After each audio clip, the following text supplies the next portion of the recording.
Hello, is this thing on? Are we live? It's happening, folks. We're podcasting now. Everybody's doing it. Why not us? Welcome to the podcast. Our guest today is Mike Curnow, CEO of Defiant Networks. Welcome, Mike. How are you? I'm good, man. It's good to be here. A little bit about our background. We first met in, I think we decided it was 2016. Yeah, I was working as a software integration engineer. So it Yeah, I was just remember that you had just grabbed the resume I was looking at, took my pen and paper, and you started writing code on it. And I was like, look at this. Like, this guy's legit. He's oh, writing code live right here. I didn't even ask him, but he's trying I to think help me understand. I never forgot that. All right. So, set the ground rules here. We have to donate $1 to charity every time we say or you know. You don't. I will. But that uh, this one's gonna be me. that's a Uh, goal of mine. I'm trying to whip myself out of doing that. Maybe as the podcast goes on, just make it put like a counter, a counter in the corner.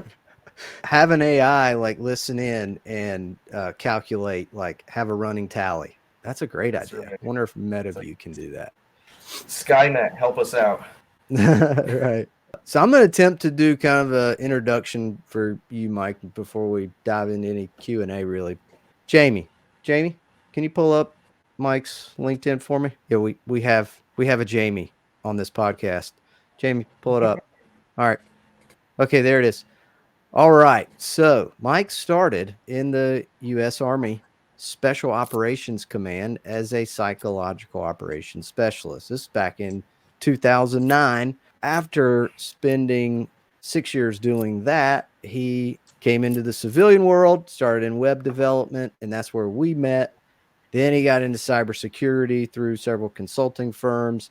He was the lead SOC engineer for Trusted Metrics. He was the director of security services for SAM IT Solutions. He taught programming and cybersecurity for a few years at the Coder School. He was the CIO for RapidCat for 3 years, solutions architect for Briar and Thorn Inc., product architect for Block Harbor Cybersecurity, CISO for Atomic Biometrics, and now Chief Executive Officer for Defiant Networks. I believe that's your company, correct? Yes, All right. that's sure. Which it's actually getting pretty stuffy in here. Ugh.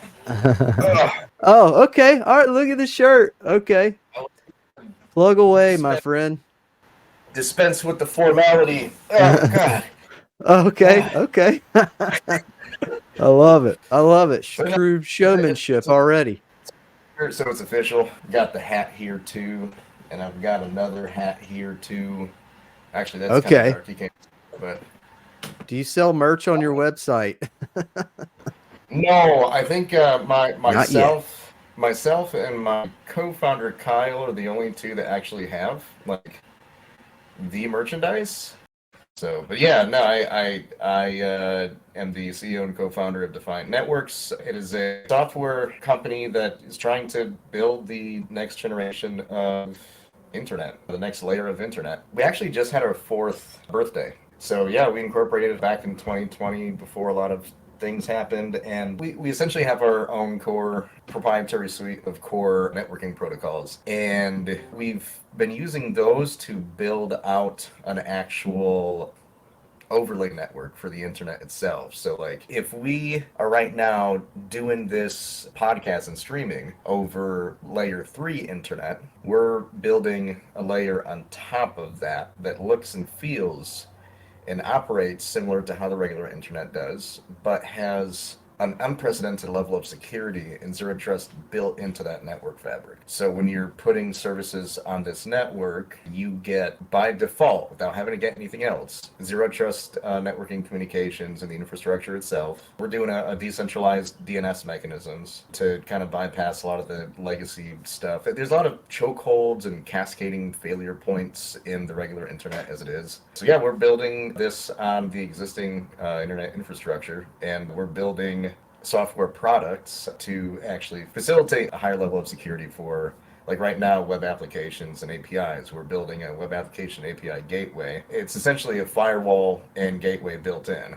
these two things are separate, and we're just kind of putting them together, and we're using our networking protocols to build out that zero trust chain from edge all the way up to your resource. We used to call it transcendent networking, but I think we actually settled recently on multidimensional because we're adding that new layer on top of the typical layer 3 stuff. Sounds interesting. Yeah, I had two questions for those who don't know, and I, of course, know the answer to this. I mean, I know this, but can you explain what the term zero trust means? Yeah, so zero trust, if you ask different people, you may get different answers. But when I say zero trust networking, I'm talking specifically about the networking protocols that facilitate the moving of bytes from A to B. But there's also other zero trust mechanisms that are a little bit more higher level on the OSI model, where you've got zero trust authentication and authorization and other mechanisms like that. But when I say zero trust networking, it's strictly zero trust on the networking components. Yeah, And how does that that's relate to Web3? You hear this term Web3 thrown around. Is it different or part of that? I feel like if you asked me this 2 years ago, I would have had a better answer. I believe, I think Web3 has a lot to do with utilization of blockchain technology baked into a lot of services. I don't know, it's kind of cool and it's kind of weird, this concept of decentralized identifiers to kind of break out of the standard DNS racket that regular layer 3 internet does. It's a way of doing some kind of decentralized DNS and naming of resources on layer 3 internet. So you can have Web3 components and network on the network we're building because the communications will still work. I'm trying to think of how it exactly relates to it. It's not really built with the idea of implementing Web3 technology so much as just being a new playing field, right? Think of like the grid from Tron, how it's just a layer on the Tron system and they're building stuff on top of it. It depends if you watch the Okay. first Tron, the second Tron, or whatever's in a recent Yeah, love memory. Tron. I love it so much. Yeah, I just watched it probably for like 30th time with my oldest son a few weekends ago. So that was pretty cool. Since you brought up sci-fi, we're talking about Tron. I just want to sidetrack the conversation and ask two quick questions. As you can see, I'm a Star Wars fan. What is your favorite Star Wars movie or show? I've got a movie and I've got a show.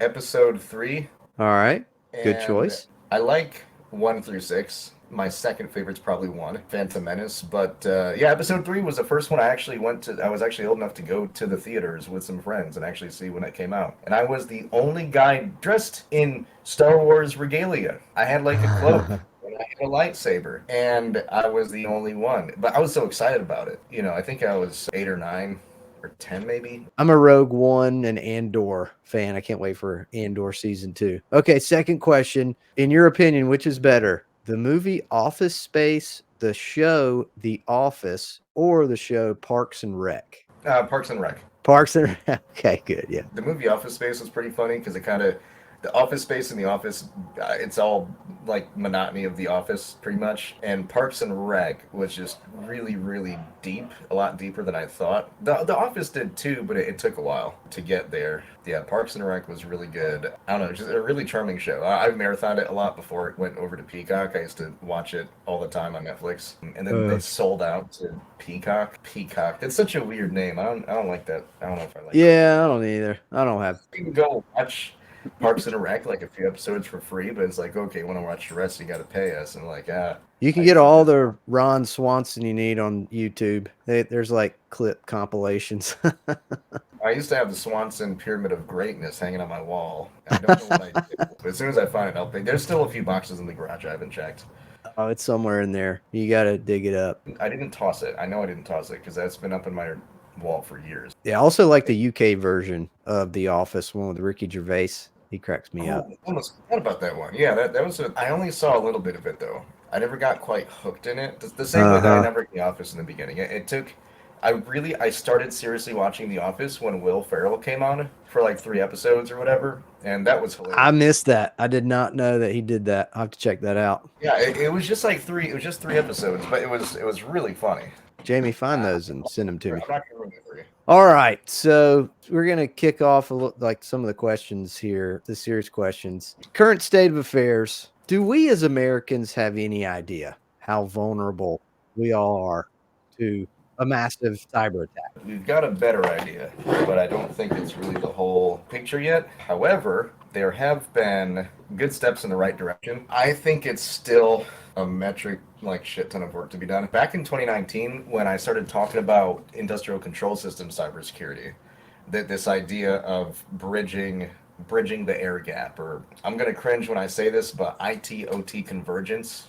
It's basically like taking oil and water and just going meh, you know, taking these systems that are responsible for physical actuation and machinery that has real effect in the physical world, and then combining that with IT systems and trying to make the whole playing field this flat thing, which is it's not very good in my opinion. Back in 2019, I used to talk about this, and I would share statistics that I would get from certain things like Modbus devices and Siemens PLCs and stuff that you can find on the open internet for some reason. And I believe it was about 13,000 devices nationwide, and now it's like it may even be over 20,000 now. There's a lot more stuff that's come to light though, actually, which is kind of a good thing in a strange backwards way. Like back in, I believe it was 2020 or 2021 when the Oldsmar water treatment facility was hacked, like where Clearwater and all that stuff is out by the western panhandle side. This place that you never even hear of has their water treatment facility hacked because of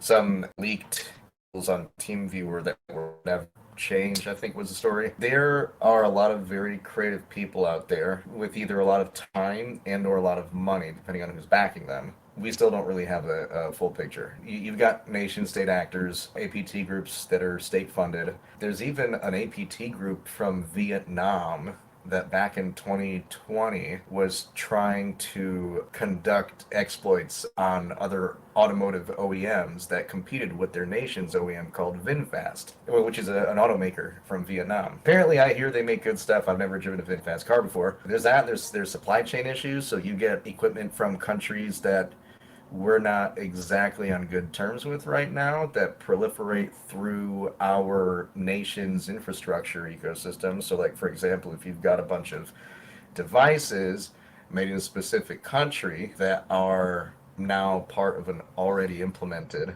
industrial site, could be traffic control equipment, could be factory machinery, could be substation equipment. There's a lot of ideas and thoughts of backdoors in those things, and you've got to be able to figure out what products are safe and what products aren't. There's a lot of things that's come to light. I think the Cybersecurity and Infrastructure Security Agency, CISA, does a lot of really good work on trying to educate people and inform on attacks and alerts and getting that information out and helping. CISA is a really great place too if you like responsibly disclose vulnerabilities that you find in the field. They'll work with you to responsibly disclose that and act as an intermediary with the vendor of the device that you find the vulnerability with, and set the stage so that you can work with the vendors with their oversight and all that. That's pretty cool. Do we really, okay, so do we know how vulnerable we are? I don't really think so. I think we have an idea.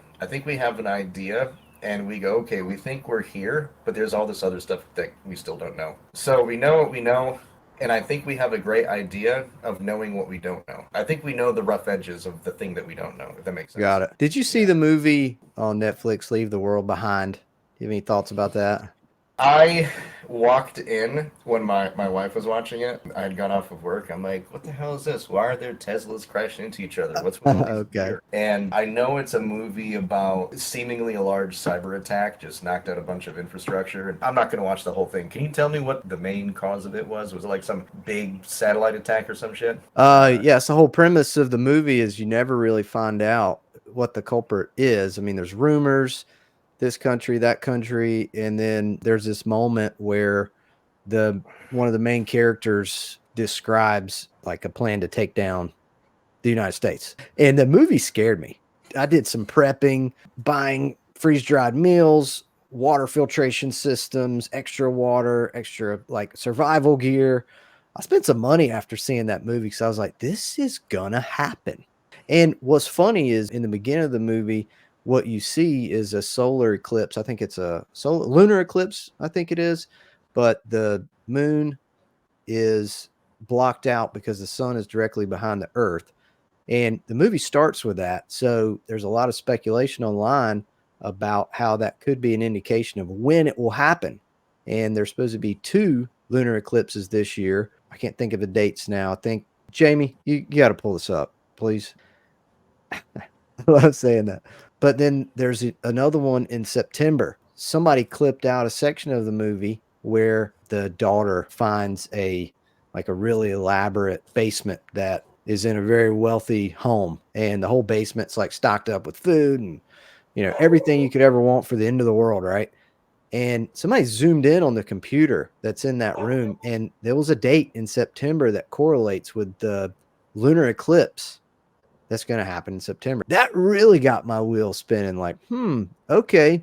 So if you're going to prepare, then you probably should do it before that date.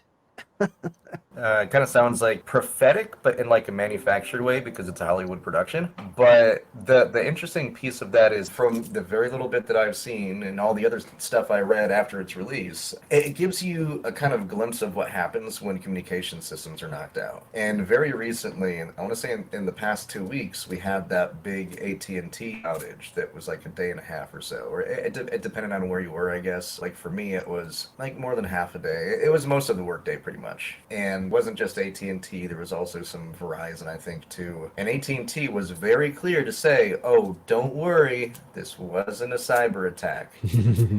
What if you weren't thinking that, and now you're just like, "Oh, okay, well, shit, maybe it was." Now it's got to And be. apparently, and this is just hearsay, but apparently some insiders that work at AT&T were saying that there was a large software or tool update that messed up. They were updating something with their network, something with the backend network, not the radio access network, the towers and whatnot, but I think it was some piece of backend software that was being done. I could be wrong. All I know is it seemed to be because of an update, right? Accidental. But the outcome is essentially the same if you did knock out communication infrastructure for cell providers. I worked a lot with cyber physical systems and operational technology, where typically cybersecurity for that kind of stuff can often get lumped into the IT umbrella. But I'm a huge proponent of putting cybersecurity in with the safety umbrella of whatever project that is, whatever agency you're working with, for the very reason of if it can happen on accident, it can happen on purpose. And we saw something that was ostensibly accidental. So what if that happens on purpose, right? We see that, and then we start to see things like Facebook and Instagram and some other social medias just went down the past week, I think. And you don't always really take into account how much we rely on these communications until they're gone. I think we have a lot of work to do on the resilience side. Yeah, I was listening to another podcast, PBD, with Eric Prince was on there, and he was thinking that it was definitely a cyber attack. They're testing the waters. Blackwater. Uh, yeah, the Blackwater guy. Yeah, he sold the company, but he's got his own podcast now. Oh, and by the way, Eric, if you're listening, you need to watch the Leave the World Behind movie and make your own podcast about your thoughts about that movie. We're gonna have to tag Jamie. Can you email him, please? Email his group if you don't mind. When you look at the volume of hacks or at least the attempts coming in, like what does that volume look like? Is it just a constant barrage, or is it a random waves of attempts, or is it just like constant bombardment at all times? Um, Both. It kind of depends. So a while ago, when I was at a different firm, I led the vulnerability management program and the security operations center for a rather large automotive OEM. The main thing that we monitored was this connected vehicle diagnostic system, which was globally deployed. It's essentially a mechanism that you've got an OBD2 port device that you plug into the vehicle, and the technicians can essentially connect to the vehicle with the internet, with a cloud hosted platform that they built and designed to run the vehicle through a battery of tests essentially. And you get a lot of drive-by attacks where every now and again you see that some of maybe the login page or some of the resources that are internet connected just get of just trying to test and try and do things like get banner grabs and see, is this PHP, is this Microsoft, is this Java web page or something. If you have an internet exposed resource, it's going to get hit. It can get hit by anything. It takes a little bit of work and a trained eye to look at the kind of traffic and understand how much of it is automated and how much of it looks pointed, and how much of it is a person trying to look like an automated thing, or how much of it is an automated mechanism trying to look like a person. So it's kind of this game of trying to map out what people are doing, figuring out what's going on. But first and foremost, you got to make sure that you have your protections in place. Make sure you have your security playbooks on how to respond if something does happen. What Yeah, are some of like I your said, favorite tools that you use to defend networks? my go-to SIEM tool right now it's OpenSearch, which OpenSearch is SIEM or Security Information Event Management.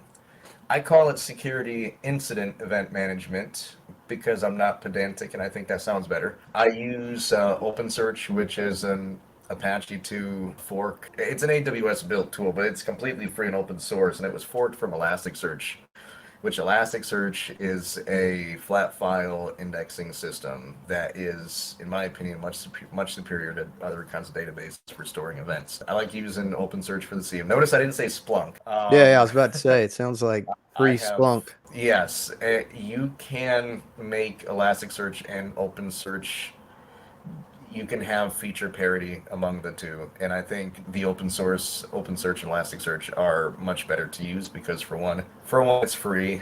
Two, you have complete control.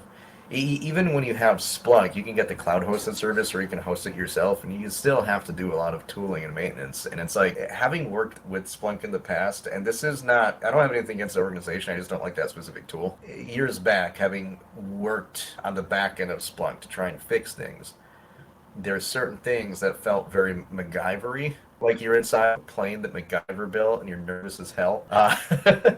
Like this whole plane is made of toothpicks and bubblegum. That's kind of how it felt going through with some of that stuff in Splunk. That's just me. I know people that like it. I know people that don't. I'm one of the ones that don't. But I mean, there's always room for redemption to get better.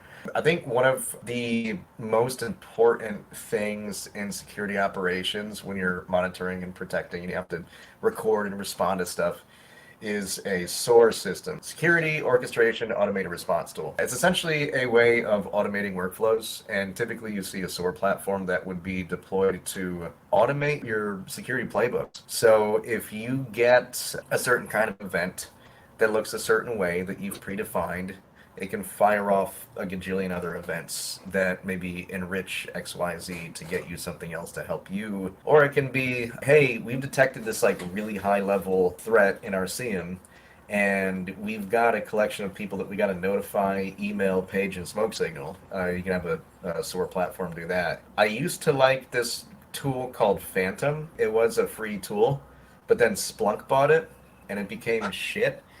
So all I remember is I was heartbroken because I was in charge of determining what the best SOAR tool to use in the Security Operations Center to integrate with Splunk. And I'd known about Phantom for a while, and they got bought out. And then it's like, oh, we have to pay for it. I'm like, man, okay, I didn't think we were going to have to pay a gajillion dollars for this. And so I found this thing called Shuffle, which is a free and open source SOAR mechanism. You can just go to Google, type in GitHub space Shuffle, and you'll see the repository right there that you can set up yourself for free. And it's got a bunch of hooks into a bunch of different kinds of platforms you would need to, like, hey, if the SOAR detection mechanism gets this kind of event fed to it, it can fire off an Outlook, update and some SharePoint spreadsheets somewhere, and then also make a Jira event or something. Now, how does that compare to an EDR tool? Would it replace it or work alongside it? It would work with it. Yeah, I mean, EDR, those are the mechanisms that go on the edge devices themselves or the endpoints here. So, like, my computer would have some kind of mechanism to look for network and host intrusion events and report that up the chain. I mean, it would work with it.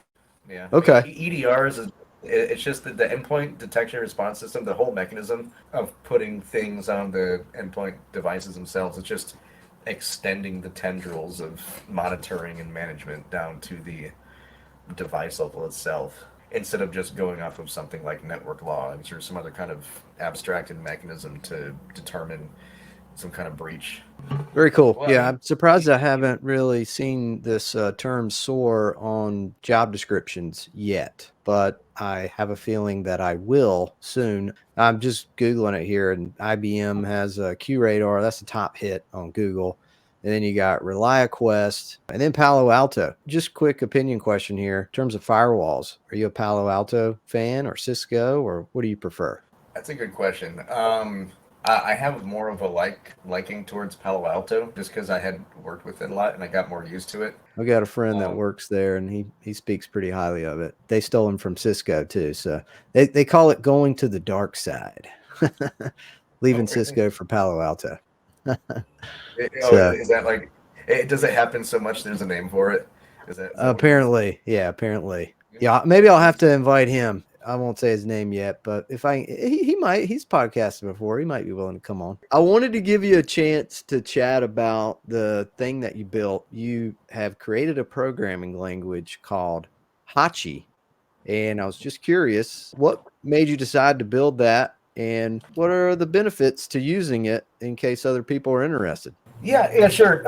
So at Defiant, a lot of it's built in C and C++ for the underlying core implementations of our networking protocols. And there was an idea of trying to actually merge some things together. Trying to figure out what that looked like was actually kind of difficult, and I came to the conclusion that I wanted to have some kind of control layer that would interface with three C or C++ code bases and repositories that I can kind of try and merge together and compiled jointly. And I wanted to do that. And then I was also thinking about, man, I really don't like writing C++ code or C. I love what you can do with it. They're amazing languages that are super powerful. You can do anything in it. They're extremely powerful and very, very historic, and it's everywhere. But I don't like writing in it. It just kind of like sucks. It's not that fun. And so I also wanted to have a way of writing C++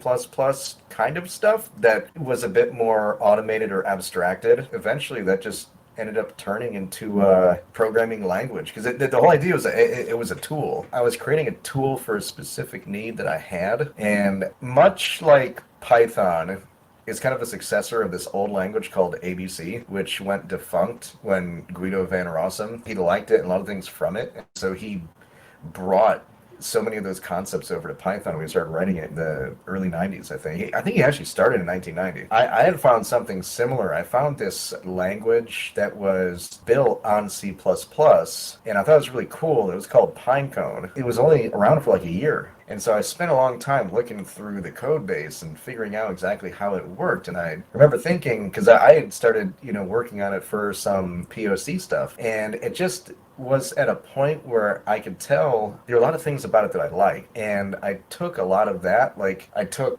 mechanisms for implementing C++ code and being able to drag and drop it right into your file. I thought that was awesome. And so I took a lot of these things that I liked from Pinecone and brought them over into Hachi, which is kind of a successor to that in a way. So the idea is I wanted a language that was a bit lower level than Python that would allow me to compile fast machine code. Because I came to the conclusion as well that not just with these, different C and C++ code bases I wanted to do some like, merging and Frankenstein type shit with. I also wanted something that I could use and build to my exact needs. And I was thinking about looking into Go for some other use cases that I was using Python for, but grew to need more speed requirements. I should say performance requirements. And it just became this thing that I just kept building on.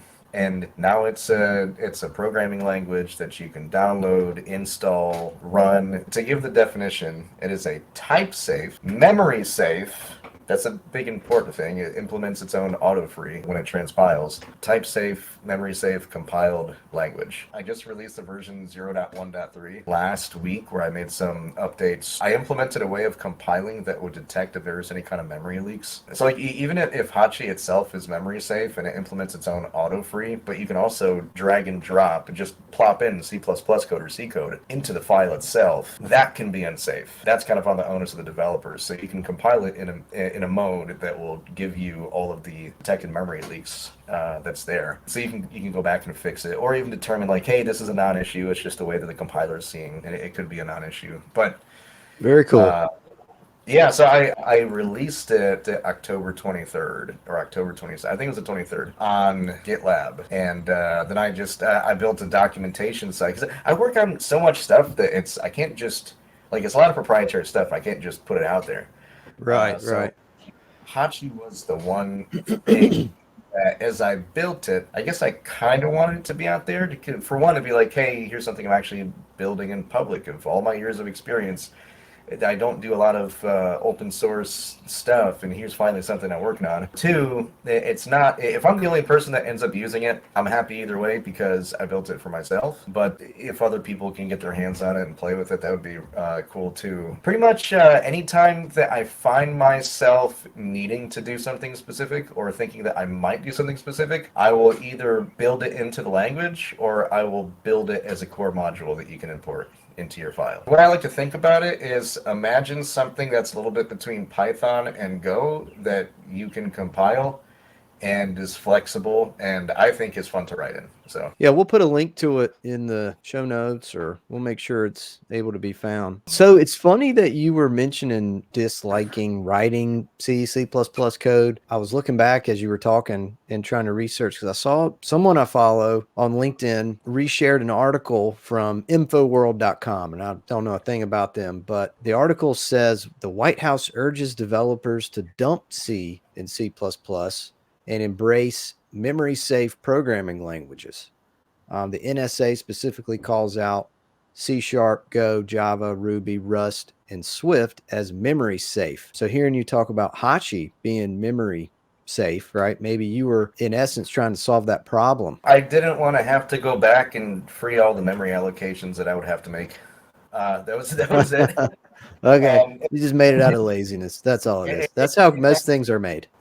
It's also this thing too. Like I didn't really want a language that I was involved with to have any kind of like inherent memory leaks from the get go. So there's a lot of language too that have memory safety mechanisms like bound checking and garbage collection, and I think Rust has a borrow system, which is actually it's a relatively new way of doing it, which is kind of cool of doing memory safety. I think I give C and C++ a pass because C and C++ have like the reason. Okay, so you said Python was on that list, right? Wasn't it on that? Python's is surprisingly not on the list. Yeah. Oh, okay, that's interesting. Because Yeah, I thought it was too. yeah, the implementation of Python is built in C. It's officially called C Python. That's the implementation that like you and I would use if we're doing something. The idea with that is that you're not really coding in C, you're coding in this abstract language, which is interpreted with the C compiler, and then it's compiled into bytecode. Whereas if you're just writing pure C and compiling that, you compile it to machine code. I'm surprised Python is not on there, though. Many languages, except for maybe Zig, I think, maybe Nim. I don't know. There's a lot of really cool lower level compiled languages that are coming out. V also implements its own auto-free mechanism, which is kind of cool. It's an interesting thing because I had heard a talk by Jen Easterly, who's the director of CISA, and I was hearing her talk about memory safety and programming languages. The direction that I had thought I heard her talk about, and others too, was that do not use C and C++. And I remember taking issue with this because you should know what a memory unsafe language is before you work in a memory safe language. You should know the kinds of things and pitfalls to look out for. You should know all the kinds of foot guns that exist out there to shoot yourself in the foot, work around it and mitigate those things. So when you're working in a memory safe language, you never get that exposure to what that could be. Granted, I don't think that's like a case for like you should never use memory safe languages.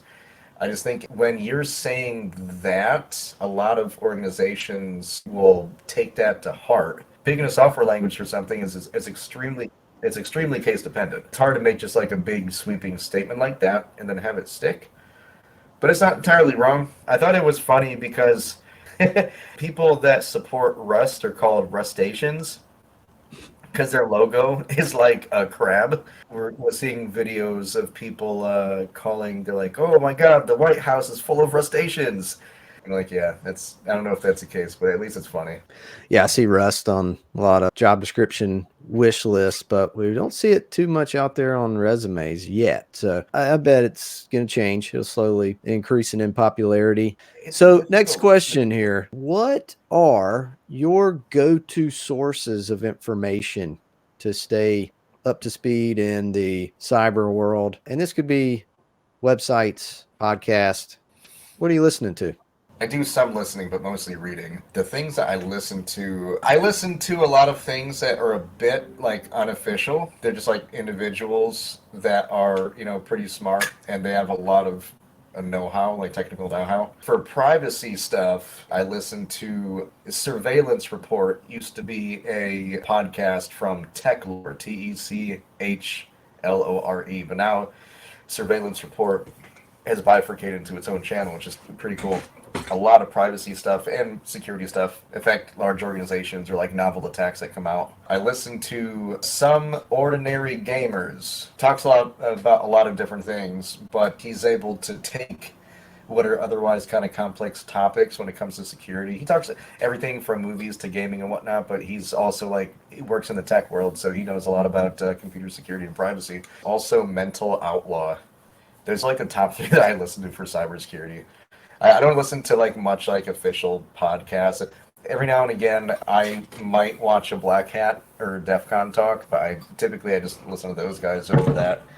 And then for reading, LinkedIn can be good, predicated on you following the right people that post that kind of information. Twitter can be good. I don't really do much social media, but when I was using Twitter, I would follow a lot of key industry voices or whatever. And most often they're just parroting something that another person found, and it's like a whole ecosystem of like resharing, which is fine. I don't take issue with that, but you find a few people that post good information. I also like the websites bleepingcomputer.com and The Hacker News, not to be confused with Hacker News, because Hacker News is a Y Combinator thing.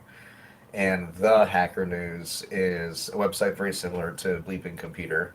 They often have parity with one another, but if I'm looking for something specific, or one might have it before the other, whatever. What I like about your list so far is that I have not heard of any of them.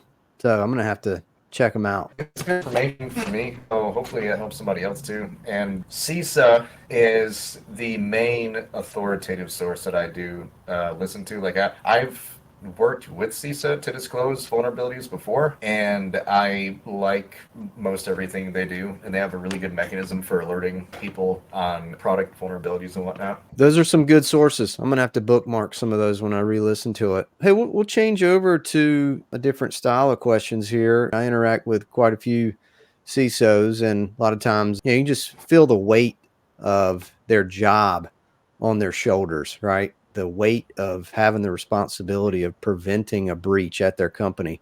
What ways do you find that you can deal with the stress of the job? This is all going to be dependent on a lot of factors, but if I'm speaking just very generally, you can be like the most spot on, buttoned up, have all your shit together, professional, and then one bad thing can happen. One breach. What one small phishing email that, maybe hits just one person, but it still got allowed in. Dealing with negativity bias is a huge thing because the human mind doesn't value a positive thing of one value and a negative thing of equal value the same.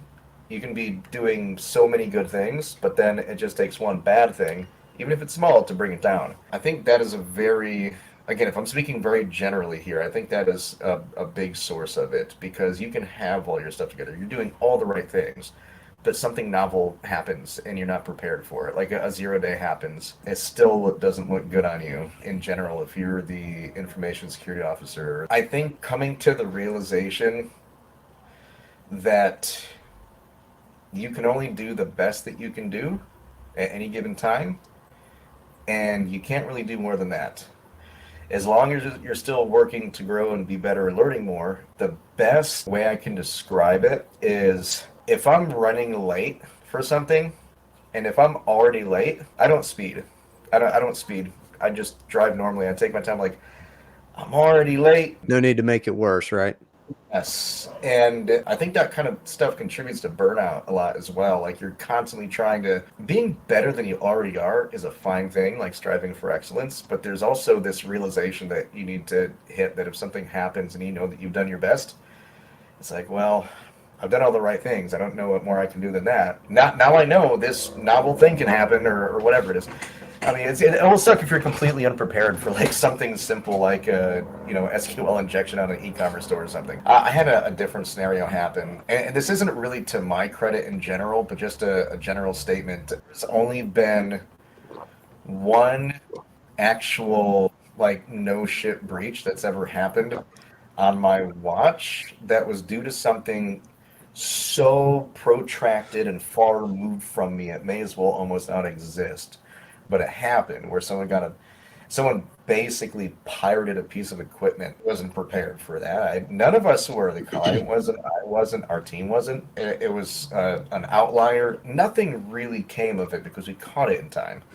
But yeah, I mean, I was in charge of the SOC at the time. If that turned into something, that would have been on me. And my answer would have been, "Hey, we're doing all the stuff we're supposed to be doing, and Right. now we know. Now we know this happens. Dealing with stress, just understanding that you can only do the best that you can do at that point, and the best that you can do is like an ever-changing goalpost that you push to become better. Getting someone to come to that realization when you're living in a world that's full of just like shit KPIs and security scores, and you're trying to collate and aggregate and simplify everything that you do to a set of numbers that you give to people to report to execs. That's where that kind of stuff can get hard because you're measuring your mean time to detect, your mean time to respond, remediate, and you can have a really good metrics of your performance of your security team, but then all of a sudden one bad thing happens and that fucks up your average, and that becomes something that you got to work back up to. And if you're just someone that's looking at numbers, it's not going to look good. There's a lot of context around that stuff. So as far as how to really deal with the stress, I don't know how to really deal with it, but I think it's coming to the mentality where you don't get stressed out about it. At peace with it. Yeah, it's just Yeah, got to be hard knowing that you might be doing everything that you possibly know to do to defend, but even if you're doing everything, you're still only 90% covered. You're still that 10% there where something bad can happen. You can get a breach. It's just kind of how it is. So it's just got to be tough knowing that if something does happen, you get a breach, everybody's pointing the finger at you. you've got the target on your back and your Right. chest and your forehead, and just hope no one ever hits that. Right. Yeah. In recruiting, there's a saying called "You're only as good as your last placement." I guess as a CISO, you're only as good as your last breach. All right. So, just in general, when you're in the profession, what irritates you the most about this job?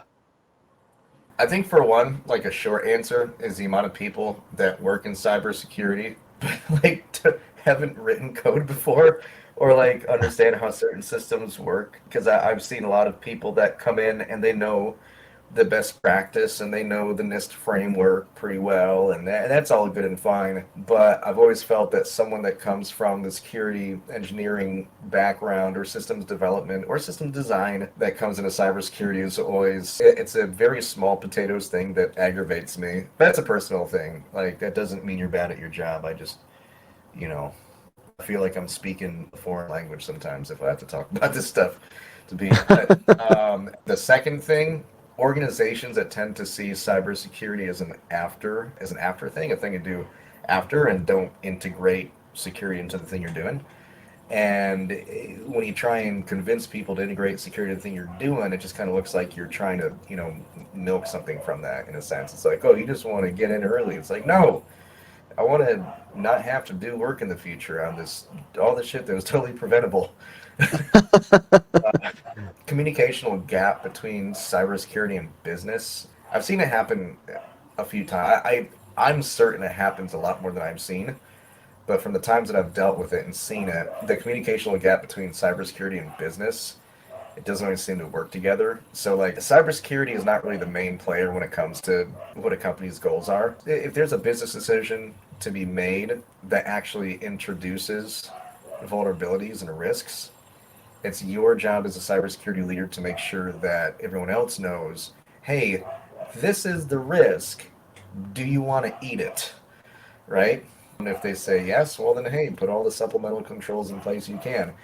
If not, then awesome. We'll work with you to figure that out. I feel like that's kind of a new business cultural thing that's happening where that's getting better. But like I said before with one of the other questions, it's still a lot of work to be done. I think a lot of people will agree with you. And it's not just in cybersecurity. Those words can be spoken of people in the UX department.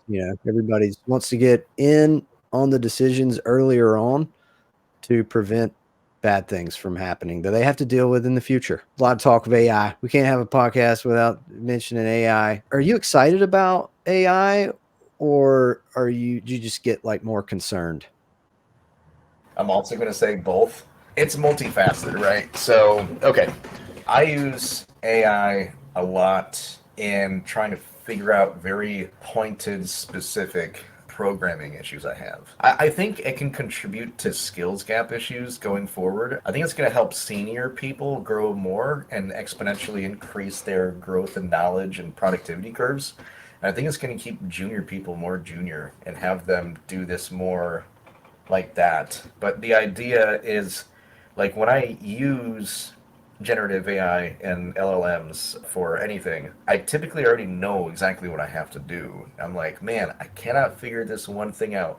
Do I have some trailing semicolon somewhere? I've controlled F 13 million times. I can't find the thing. What's wrong with it? So using it for simple tasks to just extend myself a little bit further, I think that's really good. The kind of bad side of it, I think, has to deal with how it's used. When I was in PSYOP, one thing I learned is that if you have control over all the chokeholds and egress points of information, how that all gets disseminated, you can write the narrative for anything. That's why, Google's been accused of that kind of stuff. Any big tech search engine type company, even like journalist websites get accused of that stuff too. It's like, that's not what happened. This is false information, etc. I think mechanisms of misinformation bias will always be a part of AI. The way that people use AI now as a search engine is just an extended use case of how they already use Google. And I think I don't like using the term misinformation. I'll say false information because I feel like misinformation is a dog whistle for stuff. I think that if extended use of AI to kind of be this evolved search engine will inevitably make it much easier to make people think certain things because for one that information you don't always know where it's coming from unless if you're using ubots from u.com. They actually cite all their sources. It's pretty cool. They also have a good privacy policy as well.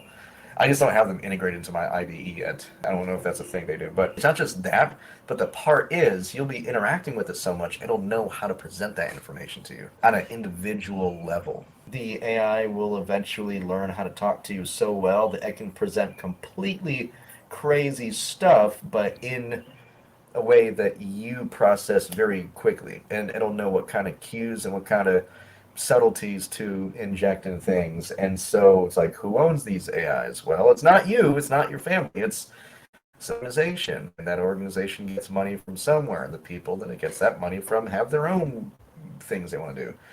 And I think it will make people lazy because those of us like me and you, I think, can make a really good use of AI because it's not a crutch, it's a tool, it's a screwdriver. But I think as people get older and newer generations come up, they're going to see that screwdriver and say, oh, crutch. I'm trying to keep my kids away from working in technology. Makes me want to keep my kids away from technology. Even like TV shows now, I try and get them. I just started watching Power Rangers with my oldest. I'm like, okay, you can watch TV stuff when you're older, but watch this first. Let the YouTube algorithm take over. I actually have a lot of screenshots of like some really insidious stuff. If you're not signed in on YouTube and you just watch a bunch of kids' videos, you start getting weird ads. Oh, I know. I've seen it with my daughter. Yeah, Yeah. I mean, it's normally what you hear too. You'll just be cleaning or something. She's sitting there watching the tablet, and you just start hearing things. They're like, "Wait a minute, what are you watching?" And you look over, and it's like people in strange outfits, strange haircuts, doing Yeah. complete nonsense. And I'm like, "All right, you got to give me this thing. Let's change the channel," because I'm pretty convinced that your phone is watching you and the tablets are watching you because I can be on YouTube and I can be watching something and laying on the couch, laying in the bed. And then my daughter will come up and grab my phone. And when she starts swiping, it knows that it's a child looking at my phone now. And it'll feed it different videos in the feed. I'm pretty sure the phone is looking at your facial features and knows when something makes you happy, sad, concerned, if it's an adult, male, female, child, I think it knows. It's crazy. I got you. Yeah, there's a few things at play there. For one, I don't know in this, and I'm not saying you're wrong at all. I don't know if it's about facial features and if it knows it's a kid or a parent watching. I think it knows what times of day and what use patterns precipitates the longest amount of engagement. And engagement, keeping you in, is the core purpose of these algorithms. So if it's your kid watching YouTube, kids stuff on there, it's gonna know it's a kid, and it's gonna say, hey, this kid likes this thing because it's been on, she's been on here for a while. But there's also this thing called ultrasonic cross-device tracking, where your smart devices emit ultrasonic, beeps and boops and bops every now and again, that if you got Facebook on your phone or something, and you have it active in the background or some other social media, it can hear these little dog whistle type things. I'm watching Star Trek on Netflix or something, and the smart TV does a little thing. Then my phone gets a little thing. I don't have social media on here. This is a custom operating system, so I don't have all that shit on here. But if I did, then my phone, if I had Facebook running in the background, Facebook goes, "Oh, you like Star Trek? Okay, cool. Here's a bunch of Star Trek stores and stuff." It's free market, man. Like, if they decide that's what they want, I'm gonna disagree with you, but I support your choice, even if I don't It, like it. they're all just making money off of ads. They want to feed you ads. Everybody's concerned about different The companies having their data, right? I mean, I'm like, okay, take my data. I mean, what are you going to find out? I sit in my house a lot in my office, and I go to Food Line every once in a while. Every once in a while, I go to lunch. Wow, this we, is we may be the same person, actually. We game may be. changing data here. Yeah, I think the big thing about that data, though, is privacy is not always just a thing that you protect, but it's what protects you and your other rights, obviously, right? So something that you do today can make you a criminal tomorrow. There's not always a lot of topical contemporary examples that I can think of off the top of my head, except for if you're a firearms enthusiast and you had a bump stock. There was a legislation passed, I want to say it was like some innocuous time that, like, overnight you became a criminal for having Right, a right. certain I kind remember of that. I do not vehicle own privacy. any bump stocks, by the way. Bump Lost them stocks. all in a boating accident. Something that you do or say or think today can make you a criminal tomorrow. And even if I myself don't think I do anything crazy, I'm also in cybersecurity, and I also develop software, and I also search a lot of weird shit because I'm trying to solve weird problems. I also don't use Google for searching anymore. I use Brave. I try to stay away from things that I know are going to track me. I don't even use YouTube. I use NewPipe, which is a free and open source YouTube client that doesn't have ads. Um, Oh, because a lot of people don't know this. If you dig into the front end code enough, you can just get the YouTube video. And so you have a client like NewPipe that you can bypass all the ads and all the other kind of interesting. gates. It just presents YouTube to you as if you're a user without an account, and it just, Right. just like that, and then you just go from there. Interesting. Uh, Yeah, it makes sense that you would have that as a cybersecurity guy.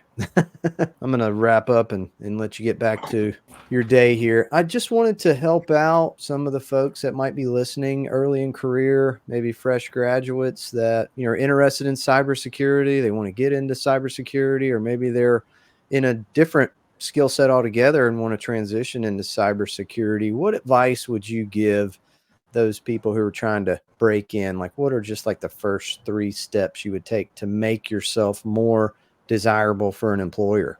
if you're trying to break in, maybe avoid the front door. Um, So when I came into cybersecurity, there wasn't always really like a clear path. I kind of found my own way in by creating a cybersecurity based LLC with absolutely zero experience. And then I spent a year just like studying in almost all my free time, and then actually ended up getting some pen tests with that same firm with some software companies in North Carolina here. That's like a very roundabout way to do it. It's very hard, but it was a lot of risk involved with that, and it ended up paying off. But my aperture doesn't cover the entire scope of the cybersecurity market, but I do know it's hard coming in fresh because of economic concerns and constraints organizations are dealing with right now, and how risk averse cybersecurity and technology hiring seems to be at the moment. And the fact that seemingly companies, at least from sources I know that run software companies, work at software companies, tell me that organizations are like really sitting on their wallet. They're not taking it out. Right. I think it Definitely feeling that. really, really, really helps to find ways to circumvent risk aversion. If you know someone, it's not always what. Okay, all right, insert the cliche advice here. It's not what you know, it's who you know.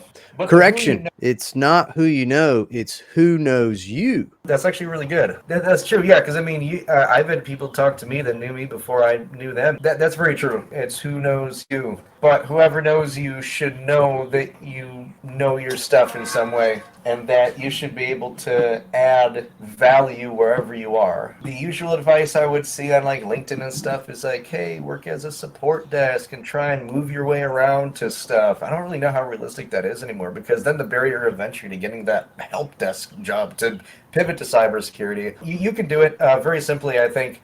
Make sure that you have a basic grasp of the fundamentals, but that you know those fundamentals really well. Have a good idea of where you want to start because cybersecurity is much more than just like red team hacking and blue team defending. That's like some weird gamification shit that someone made up after they watched too much Rooster Teeth, Red versus Blue or something. If you're new, Google cybersecurity domain map. There's a guy named Henry Jiang. He has different versions of the cybersecurity domain map, which is like really good. I've never seen anything better than it at all. It's Jamie, can you pull basically that up? huge mind map of cybersecurity domains. The most recent version is from 2021. It's version 3.1. And I think you really need to look at that to get an idea. Because I've met a lot of people that are trying to get into cybersecurity, and they say, "Hey, I want to get into cybersecurity." I'm like, "Okay, what do you want to do?" I'm like, blue team. I'm like, okay, can I show you something? And then I show them this. And then that gives them a better idea of where exactly they want to sit. And they can see what sounds interesting. It gives them more tools to enable the start of that journey. Because you may hire somebody that's like, yeah, I went to school for cybersecurity. I don't exactly know what I want to do, but I know I want to do this. And then you get hired for that. And it turns out you really don't like it. And so you're just there doing this thing you don't like. And then your boss is there overseeing you doing this thing that you don't like, then you're going to leave anyways, which is, like what I mean, that's how careers go. You end up moving on. That's just a normal thing. But there are so many things out there to do and learn, and you should always try and reach whatever you think the boundaries of your purview are. Always think outside the box. Like people think in boxes and walk in lines. Try and stay away from that. Success is not linear. We get conditioned since we're kids to kind of be like good employees. You go to school, wait in line, wait for the bell, do what you're told, stand in line, go up in grades, go up in rank. I think that mentality really stifles out individual entrepreneurial thought in a lot of ways because you end up thinking that you're not capable of doing something and that you should just stay in your lane and I'm the analyst. I'm going to stay here. This is my thing forever. It's like, no, dude, understand the externalities of what you do. Take that ladder approach, lay it flat, and turn into a green field. And then people are more capable of what they think they are. Don't get stuck in the silo. Don't be a one-trick pony, I guess. Well, I like this domain map. At least Yeah, you that's it. can see if you have a goal in mind, you can trace it back to an entry point that you can Yeah. start and at least see a path, which a lot of people want to get in, but they have no idea where to start and where to go or what to even, I just want to get into cybersecurity. Yeah, it's like if you go to a shooting range, you typically want to know what your target is, right? You don't just want to go in the parking lot and just shoot your gun in the air or shoot where the targets may go. Because that's kind of what it seems like to me. It's like, I want to get into cybersecurity. Okay, you're in the parking lot of a shooting range, shooting at the building itself. Tell me a target. Like, take just a little bit of time to figure that out. I think that domain map makes it a lot easier. Yeah, I agree. But man, this has been awesome. First time trying a podcast. You agreed to be my first guest. I really appreciate it. I think you've done an outstanding job. So thank you so much. I appreciate that. It's very kind words. And thanks for having me on. You've basically set the bar so high with this first podcast. it's gonna be hard. It's gonna be hard to find other people. I'm just kidding. If a buddy's telling me they want to start a podcast, I'm more than happy to help. And it was a good conversation, and I hope people see this and at least can extract value from maybe like one or two things I've said. Yeah, you never know who's getting inspired by it, right? All right. Thank y'all for watching. Thank you, Mike. Have a good one, man. All right, my pleasure. All right, take care. I've lived here for like 15 years, but I'm still not used to the heat. Like mentally, I am. I just know it's a thing, but my body's like, dude, why are you still here? What is? Why did You weren't cut out for this. Curnows are cold people, man. Where are you from originally? Connecticut. Connecticut. Okay. Yeah, way up there. I actually prefer life down here much more, except for when it gets summertime. Like the past couple of years haven't been that bad though. I'm one of those weird people that loves the heat. And when you go to work and your car's sitting in the baking sun in the parking lot all day, and it's time to leave the office and drive home, and you get in the car and it's like feels like an oven in there, and most people are like, "Oh my God, put the windows down, turn the air conditioning on." I'm just like, feels so good in here. Can we just hang out a minute? I think I'm partially a lizard or something. You actually like that? That's like something that you look forward to? Yeah, I like it. It feels like a sauna. It's completely opposite. Okay, I will open the door and just stand there and just let the hot air come out for a minute or two, just like a few moments. Now I'm like trying to get in fast to trap all the heat inside.